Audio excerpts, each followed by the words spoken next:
Three Demons, Book 2, Chapter 6, Unwelcomed Guests. Rhea clasps her hands together in a thinking position. Having just told Randy and Asuka what's been going on with Kazuto, a silence fills the room.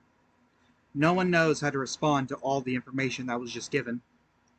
Finally, Asuka becomes the first person to speak up. I've never seen anything related to Excalibur when I was with the church. I knew they were terrible people, but this takes it to another level. Rhea nods her head. I just hope he doesn't do anything rash. I've known him since we were children. He's always had a level head about things. But he's just been acting different lately. What even is that? Excalibur, Randy asks. Are you serious? Do you never pay attention in class? Jake mockingly asked Randy in the subconscious. Excalibur was a weapon wielded by God himself. It was also supposed to be a gift to mankind. That mural over there? King Arthur? The stories are true. Mostly. Rhea reveals to the shock and confusion of Asuka and Randy, who is now holding Benji. Excalibur was destroyed. No one knows by who or why. But ever since, the Church has been trying to connect the pieces and revive the weapon's immense power. Randy sighed. Great. Nothing for us to really go off of. It's none of our business anyway. Remember, we do not get involved with the Church in any way, regardless of anyone's past. Rhea sternly warns Randy and Asuka, but mostly Randy.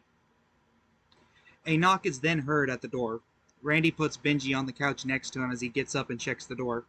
Randy! A woman screams his name as he opens the door. In front of him is a beautiful young woman with auburn-colored eyes, brown hair that travels down to her shoulders. She's very energetic and happy to see Randy based on the smile on her face. She's also wearing a white robe around her body. Behind her, a woman also wearing a white robe. Looks young, with grayish-blue hair that's braided across the top of her head. Her eyes having a dead grayish-brown tint to them as she shows little expression on her face. Oh my god, do you seriously not remember me? The energetic woman asks, as she takes out a picture from her robe. Randy takes the picture, looking at it. It's us when we were younger. Asuka walks up behind Randy, asking him what's going on. Oh, I'm sorry. It has been close to 10 years since we've last said anything to each other. I'm Ivy Saber. Ivy says with a gigantic smile on her face, as Randy has a sudden realization. Randy facepalms.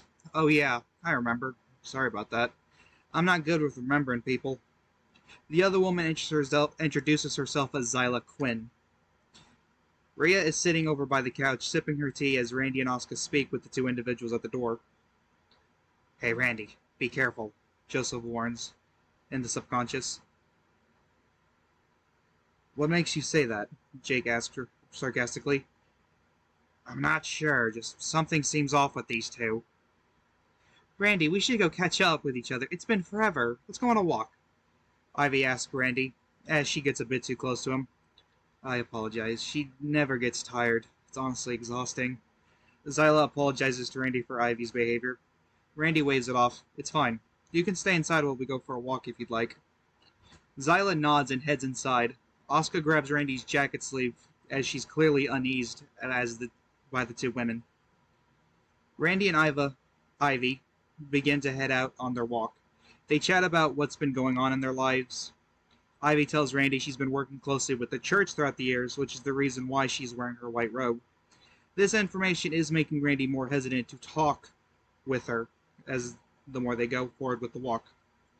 When Ivy asks Randy what's been going on in his life, Randy stays mum about most things, really only talking about small things like the student council. He also tells Ivy that he has pretty much adopted Benji when he's asked about it, something that does make him a bit embarrassed. So, when did you become a demon?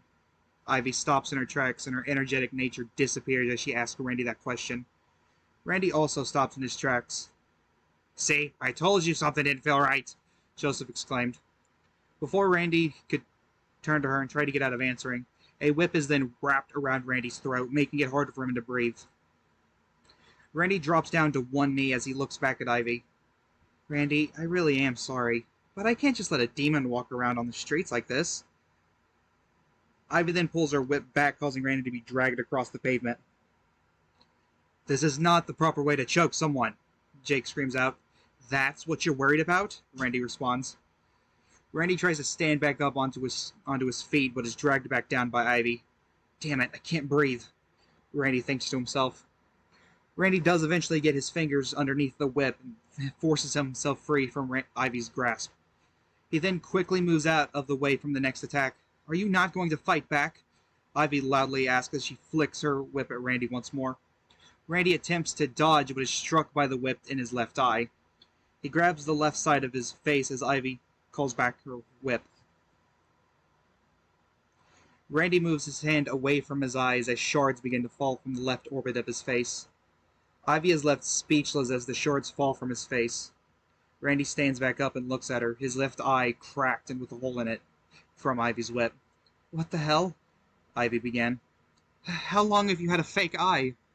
Ivy asked, not really knowing how to react. Randy just sighs. My eye has been like this long before we met, Ivy. Randy then appears behind her and knocks her out unconscious. He picks up Ivy's body and places it on a nearby bench for her to lie down on. Alter switch to Joseph.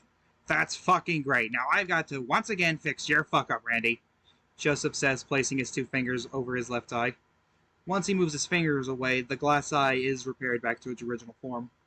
I swear, these church people are insane, Joseph exclaims loudly. Do any of y'all remember her at all? Randy asks the other 2. Of course we do. Our memory isn't as garbage as yours is, Jake tells Randy, the response of which irritates him. She was such a sweetheart, always getting into some form of trouble with us. Joseph proudly continued the conversation. Alter switched to Randy. Randy made his way back to his home, leaving Ivy lying down on the bench.